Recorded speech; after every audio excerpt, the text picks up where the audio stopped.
All right, let's talk about something incredibly important, something that often gets misunderstood. We're going to be exploring what's known as moral trauma. Now, this isn't a physical wound, it's a wound to the conscience. And understanding it, really understanding it, is the first step toward healing. So let's dive in. Think about this for a second. This idea is really the foundation for everything we're going to talk about today. It's the core belief that deep down, human beings are fundamentally creative, not destructive. We have this innate drive inside us to foster life, not to end it. So, in this first part, we're really going to unpack what that means. What is this core identity that we all share? And why does it create such a powerful psychological wall against violence? You know, we hear a lot about fight or flight, right? That basic instinct for self-preservation. But this goes deeper.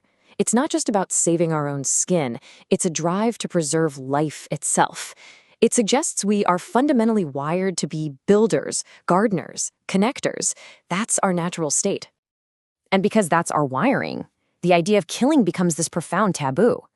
It isn't just a rule someone made up or a matter of opinion. It's a deep psychological barrier that's just part of us. But what happens when that very core of our being is challenged, violently? And that leads us right here. This is where an outside force, something completely external, enters the picture and pushes a person directly against everything their conscience stands for.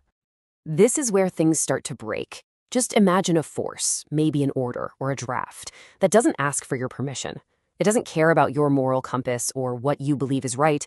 It just shows up and tells you that the one thing you feel you absolutely must not do is now the one thing you must do. And just look at the words used here. An existential rupture. That is powerful. This isn't just stress. It's not a tough choice. It's described as a fundamental tearing of the self. A person is being forced to act so contrary to their own nature that they literally begin to split apart from the inside.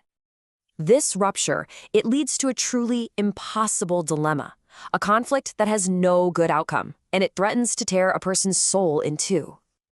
And here it is, laid out in the starkest terms possible.